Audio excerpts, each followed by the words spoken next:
Hello students, very good afternoon. Main season run అవుతుంది. So previous year questions మనం యూట్యూబ్లో discuss చేస్తున్నాం. So ఇవాళ పీవైక్యూ సిరీస్లో భాగంగా పబ్లిక్ అడ్మినిస్ట్రేషన్ ఆప్షనల్లోంచి 2004లో వచ్చిన ఈ క్వశ్చన్ని మనం డిస్కస్ చేద్దాం. ఈ క్వశ్చన్ ఏం చెప్తోంది అంటే మనకి delegated legislation is not absolute, explain అని చెప్పి క్వశ్చన్ ఇవ్వడం జరిగింది. సో ఎప్పుడైనా సరే క్వశ్చన్ ఇచ్చేటప్పుడు మనందరికీ తెలిసిన విషయమే, ఆన్సర్లో మనం 3 భాగాలుగా అక్కడ మనం రాయం, ఇంట్రొడక్షన్ అండ్ హెడ్డింగ్ అయితే పెట్టాం, కానీ ఆ ఆన్సర్ని మనం 3 భాగాలుగా విభజించుకుంటాం. ఒకటి ఇంట్రొడక్షన్, తర్వాత బాడీ, ఆ తర్వాత మనకి కన్క్లూజన్. సో ఈ పర్టికులర్ క్వశ్చన్కి వచ్చేసరికి ఇంట్రోలో ఏం రాస్తాము, బాడీలో ఏం రాస్తాము, కన్క్లూజన్ ఏమి ఇస్తామనేది ఒకసారి చూద్దాం. ఫస్ట్ క్వశ్చన్ మనం కేర్ఫుల్గా చదవాలి. చదివిన తర్వాత కీవర్డ్స్ని ఐడెంటిఫై చేయాలి. ఇక్కడ 2 కీవర్డ్స్ ఉన్నాయి. For me first keyword is delegated legislation. అసలు డెలిగేటెడ్ లెజిస్లేషన్ అంటే ఏంటి? Second keyword is absolute. Absolute అనే పదానికి మీనింగ్ ఏంటి? సో ఇంట్రొడక్షన్లో నేను what is delegated legislation, I will define delegated legislation here. అసలు డెలిగేటెడ్ లెజిస్లేషన్ అంటే ఏంటి అనేది నేను ఇక్కడ మెన్షన్ చేస్తాను. మెన్షన్ చేసి అబ్సల్యూట్ అనే పదానికి మీనింగ్ ఏంటి అంటే without any limitations, without any restrictions. ఇప్పుడు చూడండి, if you say fundamental rights are not absolute అంటాం, అంటే అర్థం ఏంటి? దే హ్యావ్ రీజనబుల్ రెస్ట్రిక్షన్స్ ఉన్నాయి, లిమిటేషన్స్ ఉన్నాయి అని అర్థం. అలాగే delegated legislation is not absolute అంటే it has limitations. So delegated legislation అంటే ఏంటో చెప్తూ దానికి లిమిటేషన్స్ ఉన్నాయి అనే విషయాన్ని మనం చెబుతాం. చెప్పిన తర్వాత ఆ లిమిటేషన్స్ ఏంటి అనేది మనం బాడీలో మెన్షన్ చేస్తాం. సో డెలిగేటెడ్ లెజిస్లేషన్ పైన ఉన్న లిమిటేషన్స్ ఏంటనేవి ఇక్కడ మెన్షన్ చేస్తాం.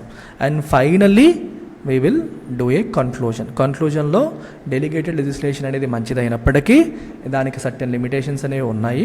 ఆ లిమిటేషన్స్ ఉండడం వల్ల ఎటువంటి ఉపయోగాలు ఉన్నాయి, లేకపోతే ఎటువంటి నష్టం జరుగుతుంది అనే విషయాన్ని మనం కన్క్లూజన్లో మెన్షన్ చేస్తాం. సో అక్కడతో మనకి స్ట్రక్చరింగ్ పార్ట్ కంప్లీట్ అయింది.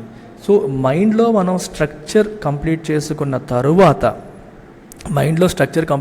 తరువాత మనం యాక్చువల్ ఆన్సర్ రాయడం మొదలు పెట్టాలి. ఇది మన మైండ్లో జరగాలి. ఇప్పుడు జరుగుతున్న ప్రొసీజర్ అంతా, ఇప్పుడు ఏదైతే చెప్పానో ఇదంతా మన మైండ్లో జరిగిన తర్వాత then we have to straight answer. So ఈ క్వశ్చన్కి ఒక మోడల్ ఆన్సర్ ఎలా ఉంటుంది ఒకసారి మనం ఇక్కడ గమనిద్దాం. So delegated legislation is not absolute అని చెప్పి అన్నారు కదా. సో దీని మోడల్ ఆన్సర్ చూడండి. ఫస్ట్ ఏం చెప్పాను ఇంట్రొడక్షన్లో? Definition part. Delegated legislation also known as secondary legislation or subordinate legislation అంటే అర్థం ఏంటి? It refers to laws and regulations made by authorities or bodies other than the legislature. చట్టాలు ఎవరు చేస్తారు? లెజిస్లేచర్ చేస్తుంది, అంటే పార్లమెంట్, అసెంబ్లీ చేస్తుంది. కొన్ని సందర్భాల్లో పార్లమెంట్ కానీ అసెంబ్లీ కానీ పూర్తి స్థాయి చట్టం చెయ్యలేదు. ఎందుకంటే వాటి కండిషన్స్, రూల్స్, రెగ్యులేషన్స్, నిటిగ్రిటీస్ అన్నీ ఫుల్ ఫ్లెడ్జ్డ్గా ఇవ్వడానికి పార్లమెంట్కి సమయాభావం, అంత టైం అనేది ఉండదు. అందువల్ల ఒక చట్టం, ఒక లా యొక్క కోర్ స్ట్రక్చర్, కోర్ ఆబ్జెక్టివ్స్ అన్నీ పార్లమెంట్లో డిఫైన్ చేసేసి ఆ నిటిగ్రిటీస్ అన్నీ ఫుల్ఫిల్ చేయమని చెప్పి ఆ బాధ్యతని మినిస్ట్రీస్కి, డిపార్ట్మెంట్స్కి అప్పచెప్పేస్తారు. సో ఆ లా యొక్క కంప్లీట్నెస్ అనేది, కంప్లీట్ లా అనేది పార్లమెంట్లో తయారవ్వట్లేదు. ప్రాథమిక సూత్రాలు, మెయిన్ ఆబ్జెక్టివ్స్ అన్నీ క్లియర్గా డిఫైన్ చేసిన తర్వాత ఇంటర్నల్ ఇష్యూస్, టెక్నికాలిటీసు, నిటిగ్రిటీసు అవన్నీ కూడా మనకి ఎవరికి వెళ్ళిపోతున్నాయి? గవర్నమెంట్ మినిస్ట్రీస్కి, అడ్మినిస్ట్రేటివ్ ఏజెన్సీస్కి, లోకల్ అథారిటీస్కి, అదర్ ఎంటిటీస్కి. వాటికి ఈ లెజిస్లేటివ్ పవర్స్ డెలిగేట్ చేస్తారు. యూ కెన్ క్రియేట్ రూల్స్, ఈ రూల్స్ రెగ్యులేషన్స్ మీరే క్రియేట్ చేసేయండి. మనం మెయిన్ ఆబ్జెక్టివ్స్ అనేవి దెబ్బతినకుండా రూల్స్ రెగ్యులేషన్స్ క్రియేట్ చేయండి అని చెప్పేసి మన లెజిస్లేటివ్ అథారిటీస్ మన అడ్మినిస్ట్రేటివ్ అథారిటీస్కి బాధ్యతని డెలిగేట్ చేయడం అంటే మన కింద వాళ్ళకి అప్పజెప్పడం అంటాం. బాధ్యతని అప్పజెప్పడం అంటాం అనమాట. ఈ రకంగా డెలిగేట్ చేస్తారు. So that is the meaning of delegated legislation. So దాన్ని మనం క్లియర్గా డిఫైన్ చేసేస్తాం. అయితే ఇక్కడ 2వ కీవర్డ్ గురించి కూడా మనం రాయాలి కదా. చూడండి, while delegated legislation plays an essential role in modern governance, it is not absolute. అది ఎసెన్షియల్ రోల్ ప్లే చేస్తుంది. అలా అని చెప్పేసి అది అబ్సల్యూటా అంటే ఎటువంటి రెస్ట్రిక్షన్స్ లేవా? ఇప్పుడు పార్లమెంట్ మాకు అవకాశం ఇచ్చింది కాబట్టి మినిస్ట్రీస్ ఇష్టం వచ్చినట్టు రూల్స్ పెట్టేయొచ్చా? వాళ్ళకి ఎలా కావాలంటే అలా నడిచేయొచ్చా? దాన్ని ఎవరు స్క్రూటినీ చేయరా? దాన్ని ఎవరు క్వశ్చన్ చేయరా, వాళ్ళకి అన్లిమిటెడ్ ఫ్రీడమ్ ఉందా అంటే no, it is not absolute, it is subject to certain limitations and controls. అర్థమవుతుందా? దానికి కంట్రోల్స్ లిమిటేషన్స్ ఉన్నాయి. సో ఎందుకు ఆ లిమిటేషన్స్ ఏంటి, కంట్రోల్స్ ఏంటి అనేది మనం బాడీలో చెప్తాం. Here are some reasons why delegated legislation is not absolute. ఇప్పుడు మీరు రీజన్స్లోకి వద్దాం. సో ఇక్కడ చూస్తే మనకి మొదటి రీజన్ స్టాట్యూటరీ ఫ్రేమ్వర్క్. బేసికల్గా డెలిగేటెడ్ లెజిస్లేషన్ అనేది ఒక ఇండిపెండెంట్ లా కాదు, దానికి ఒక ప్రాథమిక లా, ఒక ప్రైమరీ లా అనేది ఉండాలి, ప్రైమరీ లెజిస్లేషన్ ఉండాలి.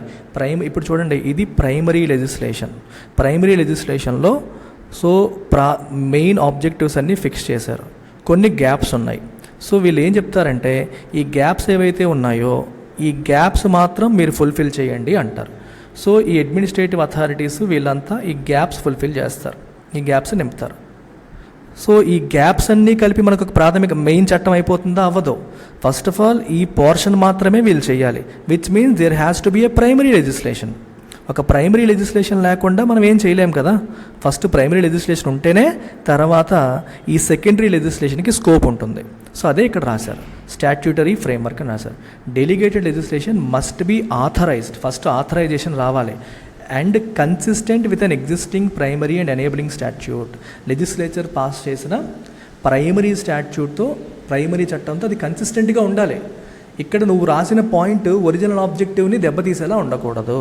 The authority to make delegated legislation is derived from primary legislation itself. Primary లెజిస్లేషన్లోనే మెన్షన్ చేస్తారు, certain ministry can make rules, certain department can fill this gap అని ప్రైమరీ లెజిస్లేషన్ నీకు authority ఇస్తుంది. ఆ authority లేకుండా నువ్వు rule making చెయ్యలేవు. And it cannot exceed the powers granted by it. Primary legislation మనకి ఏమిస్తుందో అంతవరకే, బియాండ్ దట్ వెళ్ళలేము. అది సో అది ఒక లిమిటేషనే కదా, ఏది పెడితే చేయడానికి స్కోప్ లేదు, ఎంతవరకు ఛాన్స్ ఇచ్చారో అంతవరకే చేస్తారు. ఒకవేళ if it goes beyond the scope or intent of the enabling statute it may be challenged in courts and declared అల్ట్రావైర్స్గా డిక్లేర్ చేసే అవకాశం ఉంది. So this is one limitation. సిమిలర్గా పార్లమెంటరీ స్క్రూటినీ. సో పార్లమెంటు మీకు అవకాశం ఇచ్చింది కదా అని మీరు ఏం చేస్తే చెల్లిపోతుందని కాదు. Parliament can scrutinise it. Delegated legislation ద్వారా మీరు యాడ్ చేసిన రూల్స్ రెగ్యులేషన్స్ని పార్లమెంట్ కూడా స్క్రూటినైజ్ చేయవచ్చు. The legislature retains the power to review, amend or revoke delegated legislation. Parliamentary committees కూడా మనం ఎస్టాబ్లిష్ చేసి ఈ రెగ్యులేషన్స్ని, రూల్స్ని మెయిన్ లెజిస్లేటివ్ ఇంటెంట్తో అలైన్ అవుతున్నాయా లేదా చెక్ చేయొచ్చు. సో ఈ రకంగా స్క్రూటినీ కూడా it provides a system of checks and balances to prevent abuse of delegated legislative powers. Then you have the third one, judicial review. Judiciary review చేసే అవకాశం ఉందా? Yes, ఖచ్చితంగా ఉంది. Courts have the authority to review delegated legislation. మీరు create చేసిన rules regulations constitution పరంగా ఉన్నాయా లేదా ప్రైమరీ లా లెజిస్లేషన్ ఇంటెంట్ ప్రకారం ఉన్నాయా లేదని కోర్ట్స్ కూడా అసెస్ చేసి దాని లిగాలిటీని చెక్ చేయొచ్చు. ఒకవేళ అది అల్ట్రా వైర్స్ అని నమ్మితే, అల్ట్రా వైర్స్ అంటే beyond the scope of law అని అనిపించింది అనుకోండి, they can challenge it in the court. అది ఫండమెంటల్ రైట్స్ ఇన్కన్సిస్టెంట్గా ఉందని అనిపించిన, ఆర్బిటరీగా ఉందని అనిపించినా మనం ఛాలెంజ్ చేయొచ్చు. Court acts as a safeguard ensuring the delegated legislation complies with constitution and the rule of law. దాని ప్రకారం ఉండేలాగా కోర్టు ప్రొటెక్ట్ చేస్తుంది. అలాగే కొన్ని సందర్భాల్లో మనకి లెజిస్లేచర్ వీళ్ళకి అవకాశం ఇచ్చినప్పుడు ఏం చెప్తుందంటే మీరు పబ్లిక్ని కన్సల్ట్ చేయాలని కూడా చెప్తారు. చూడండి, in many cases authorities are required to consult the public or stakeholders affected by the proposed delegated legislation. మీరు ఏ రూల్స్ అండ్ రెగ్యులేషన్స్ రాస్తారో దానివల్ల ఎవరు ఎఫెక్ట్ అవుతున్నారో వాళ్ళని ముందే కన్సల్ట్ చేయాలి. మేము ఇలా అనుకుంటున్నాం, మీ ఒపీనియన్స్ ఏంటని చెప్పాలి. సో ఈ ప్రాసెస్ వల్ల పబ్లిక్ ఇన్పుట్ తెలుస్తుంది, ఎక్స్పర్ట్ ఒపీనియన్స్ తెలుస్తాయి, కన్సర్న్స్ తెలుస్తాయి రెగ్యులేషన్స్ ఫైనలైజ్ చేయడానికి ముందే. దీనివల్ల తప్పు జరగకుండా ఉండే అవకాశం అనేది ఉంటుంది. సో దీనివల్ల we can have transparency, accountability and inclusion of divorce perspectives. అందువల్ల బయాస్డ్ రెగ్యులేషన్స్, ఆర్బిటరీనెస్ లేకుండా మనం కాపాడగలుగుతాం. బయాస్డ్ అంటే పక్షపాత ధోరణితో కొందరికి అనుకూలంగా ఉండే రూల్స్ వచ్చేయడం. ఆర్బిటరీ అంటే సరైన ఆలోచన లేకుండా అనిపించినట్టుగా ఏమైనా రూల్స్ రాసేయడం. ఇలాంటి వాళ్ళని మనం రెడ్యూస్ చేసే అవకాశం ఉంటుంది వయా పబ్లిక్ కన్సల్టేషన్. అలాగే డెలిగేటెడ్ లెజిస్లేషన్కి టైం లిమిటేషన్ కూడా ఉంది. సో దీని అర్థం ఏంటి? The enabling statute May specify a duration for which regulations remain in force. ఈ రెగ్యులేషన్స్ ఎంతవరకు ఫోర్స్లో ఉంటాయని డ్యూరేషన్ కూడా మెన్షన్ చేయొచ్చు. ఆ తర్వాత వాటిని రివ్యూ చేసి రెన్యూ చేసే ప్రావిజన్ పెట్టవచ్చు. సో ఈ ప్రావిజన్ ఏం చేస్తుందంటే delegated legislation does not become permanent without proper evaluation and reconsideration by the legislature. అర్థమవుతుందా? వీళ్ళు రీకన్సిడరేషన్ రీఎవాల్యుయేషన్ లేకుండా పర్మనెంట్ అయిపోకుండా ఈ రివ్యూ మెకానిజంను పెట్టడం ద్వారా దాన్ని అది ఒకవేళ తప్పు ఏమైనా ఉన్నా కరెక్ట్ చేసుకునే అవకాశాన్ని కల్పించడం. ఇట్లా మనం లిమిటేషన్స్ అన్నీ మెన్షన్ చేసి ఇంకా లెజిస్లేటివ్ సుప్రీమసీ అల్టిమేట్గా ఫైనల్ పాయింట్ కూడా చూడండి. మీరు ఎంత చేసినా సరే అల్టిమేట్ హీరో ఎవరు లెజిస్లేషన్ పరంగా అంటే పార్లమెంటే, మనం కాదు. డెలిగేటెడ్ లెజిస్లేషన్ అనేది ఎన్ని డీటెయిల్స్ టెక్నికల్ ఆస్పెక్ట్స్ ఫిల్ చేసినా ఇది ప్రైమరీ లెజిస్లేషన్ని ఓవర్ రైడ్ చేయలేదు, మాడిఫై చేయలేదు. అల్టిమేట్ అథారిటీ వచ్చేసి మన లెజిస్లేచర్ మాత్రమే. ఒకవేళ ఏమైనా కాన్ఫ్లిక్ట్ ఉందనుకోండి, ప్రైమరీ లెజిస్లేషన్కి డెలిగేటెడ్ లెజిస్లేషన్కి కాన్ఫ్లిక్ట్ వచ్చిందనుకోండి, అప్పుడు ఏది ప్రివైల్ అవుతుంది? ప్రైమరీ లెజిస్లేషనే ప్రివైల్ అవుతుంది. So that also acts as a limitation on delegated legislation. అందుకే అది అబ్సల్యూట్ కాదు అని చెప్తాం. అర్థమవుతుందా? So that is the reason this is not absolute. ఇక్కడ మనం చూసిన ఈ parliamentary scrutiny, judicial review, public consultation, time limitation, supremacy of primary legislation, ఈ కారణాల వల్ల లెజిస్లేషన్ అది అబ్సల్యూట్ కాదని మనం చెప్పగలుగుతాం. ఈ సేఫ్ గార్డ్స్ మనకి ఏం చేస్తున్నాయి? Balance between administrative efficiency and democratic accountability ఉండేలాగా చేస్తున్నాయి. చాలా ఇంపార్టెంట్ పాయింట్, ఒకసారి గమనించండి. ఇప్పుడు ప్రతిదీ కూడా లెజిస్లేచర్లోనే చెయ్యాలి అనుకోండి, అది టైం కన్జ్యూమింగ్. లెజిస్లేచర్ మనకి పార్లమెంట్ సమావేశపరిచేది కొన్నాళ్ళే కదా, సో చాలా టైం పడుతుంది. అండ్ అడాప్టబిలిటీ అనేది మిస్ అవుతుంది. ఎప్పుడైతే అడాప్టబిలిటీ అనేది ఉండదు, అడాప్టబిలిటీ అంటే అర్థం ఏంటి? సిచ్యువేషన్కి తగ్గట్టుగా, ఎవాల్వింగ్ సిచ్యువేషన్కి తగ్గట్టుగా మనం రియాక్ట్ అవ్వగలిగే ఎబిలిటీని అడాప్టబిలిటీ అంటాం. సో నువ్వు ఒక చట్టం చేసావు, ఆ చట్టము రియల్ లైఫ్లోకి వచ్చిన తర్వాత మనకి కొన్ని సందర్భాల్లో ఇంప్లిమెంటేషన్లో ఇష్యూస్ వస్తున్నాయి. మళ్ళీ పార్లమెంట్ సమావేశం అయ్యి దాని గురించి డిస్కషన్ జరిగి మార్చేంత వరకు వెయిట్ చేయాల్సి వచ్చింది అనుకోండి, మనకి అడాప్టబిలిటీ లేనట్టు. అలా కాకుండా if it provide certain amount of flexibility, okay కొన్ని ఇష్యూస్లో ఫ్లెక్సిబిలిటీ మీకు ఇస్తున్నాము, you can create a rule అని చెప్పి అడ్మినిస్ట్రేటర్స్కి అవకాశం ఇచ్చింది అనుకోండి, వాళ్ళు ఇమీడియట్గా రెస్పాండ్ అవ్వగలుగుతారు. అంటే డెలిగేటెడ్ లెజిస్లేషన్ వల్ల ఏమవుతుందంటే అడ్మినిస్ట్రేటివ్ ఎఫిషియన్సీ అనేది పెరుగుతుంది. అడ్మినిస్ట్రేటర్స్ చేతిలో కొంత పవర్ వస్తుంది, they can create rules, regulations, ground level situation దృష్టిలో పెట్టుకుని వాళ్ళు ఇవి క్రియేట్ చేయగలిగే ఫ్లెక్సిబిలిటీ వాళ్ళకి ఇస్తే అడ్మినిస్ట్రేటివ్ ఎఫిషియన్సీ బాగా పెరుగుతుంది. At the same time delegated legislation వల్ల ఒక మైనస్ ఏంటి అంటే లెజిస్లేషన్ ఎవరు చేయాలి? లెజిస్లేటర్స్ చేయాలి. లెజిస్లేటర్స్ ఎవరు? ప్రజల చేత ఎన్నుకోబడ్డ వాళ్ళు. ప్రజల చేత ఎన్నుకోబడ్డ వాళ్ళు ఎవరికి అకౌంటబుల్గా ఉంటారు? ప్రజలకు అకౌంటబుల్గా ఉంటారు. మరి అడ్మినిస్ట్రేటర్స్ ప్రజలకు అకౌంటబుల్గా ఉంటారా? ఉండరు. ఎందుకంటే అడ్మినిస్ట్రేటర్ అంటే ఎవరు? IAS officers. వీళ్ళు డైరెక్ట్గా ప్రజలకు అకౌంటబిలిటీ లేదు కదా, వాళ్ళకి పర్మనెంట్ జాబ్స్. కాబట్టి లా మేకింగ్ అనేది ప్రజలకి జవాబుదారీగా ఎవరైతే ఉంటారో వాళ్ళు చేయడమే కరెక్ట్ అనేది ప్రిన్సిపల్. కానీ డెలిగేటెడ్ లెజిస్లేషన్లో ఏమవుతుంది? లా మేకింగ్లో అడ్మినిస్ట్రేటర్స్ ఇన్వాల్వ్ అవుతున్నారు, వాళ్ళకి టెక్నికల్ ఎక్స్పర్టీస్ ఉండొచ్చు కానీ డెమోక్రాటిక్ అకౌంటబిలిటీ లేదు. అందుకే అది ఒక క్వశ్చన్. అడ్మినిస్ట్రేటివ్ ఎఫిషియన్సీ కోసం చూసుకుంటే డెమోక్రాటిక్ అకౌంటబిలిటీ మిస్ అయిపోతుంది, ఎందుకంటే వాళ్ళు డైరెక్ట్గా ప్రజలకు అకౌంటబుల్ కాదు కాబట్టి. అందుకే ఈ రెండింటినీ బ్యాలెన్స్ చేయాలి అంటే డెలిగేటెడ్ లెజిస్లేషన్ ఉండాలి which ensures administrative efficiency, at the same time దానిపైన చెక్స్ అండ్ బ్యాలెన్సెస్ ఉండాలి, లిమిటేషన్స్ ఉండాలి, so that you achieve accountability. So రెండింటినీ బ్యాలెన్స్ చేసుకుంటూ ముందుకు వెళ్ళాలని చెప్పి మనం చక్కగా ఒక కంక్లూజన్ రాసామనుకోండి, మార్కులు ఎందుకు పడవు? పక్కాగా పడతాయి. సో ఈ రకంగా మనం ఇవన్నీ నేర్చుకోవచ్చు. సో యూపీఎస్సీ ఆప్షనల్స్ ప్రిపేర్ అవ్వడానికి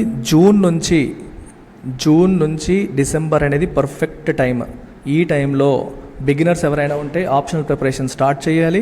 ఆల్రెడీ ఆప్షనల్ కంప్లీట్ చేసిన వాళ్ళు ఆప్షనల్ టెస్ట్ సిరీస్లో పార్టిసిపేట్ చేయాలి. సో పబ్యాట్ టెస్ట్ సిరీస్లో మీరు పార్టిసిపేట్ చేయాలంటే you can pay 10,000 rupees. It comes with life time validity. మీకు డౌట్స్ ఏమైనా ఉంటే ఇక్కడ కనిపిస్తున్న నెంబర్కి కాంటాక్ట్ చేయండి. సో క్వశ్చన్తో పాటు మీకు ఈ రకంగా మోడల్ ఆన్సర్ కూడా ప్రొవైడ్ చేయడం జరుగుతుంది. ప్రతి సండే టెస్ట్ ఉంటుంది. టెస్ట్తో పాటు మీరు రాసిన దానికి కరెక్షన్తో పాటు మోడల్ ఆన్సర్ కూడా ప్రొవైడ్ చేయడం అనేది జరుగుతుంది. ఈ రకంగా మీరు ఎంటైర్ సిలబస్ని ఒక స్పెసిఫిక్ టైం ఫ్రేమ్లో మీరు రివిజన్ చేసుకోవచ్చు. అండ్ మన దగ్గర లైఫ్ టైం వ్యాలిడిటీ ఇస్తాం, అంటే మీకు జాబ్ వచ్చేంత వరకు కూడా, మీరు యూపీఎస్సీ క్రాక్ చేసేంత వరకు కూడా మీకు యాక్సెస్ అనేది ఉంటుంది కేవలం 10,000 రూపాయలతో. So make use of it. And beginners you can kick start your preparation. ఇలా క్వశ్చన్స్, ప్రీవియస్ ఇయర్ క్వశ్చన్స్ మన క్లాస్లో కూడా అప్పుడప్పుడు డిస్కస్ చేస్తూ ఉంటాం. సో ఇది మన ఫీ స్ట్రక్చర్. మీరు బిగినర్స్ కూడా మొదలు పెట్టచ్చు. సో ఈ నెంబర్కి, ఇక్కడ కనిపిస్తున్న నెంబర్కి మీరు కాంటాక్ట్ చేసి ఈ ఆప్షన్స్ అన్నీ మన దగ్గర ఉన్నాయి. Take care, bye.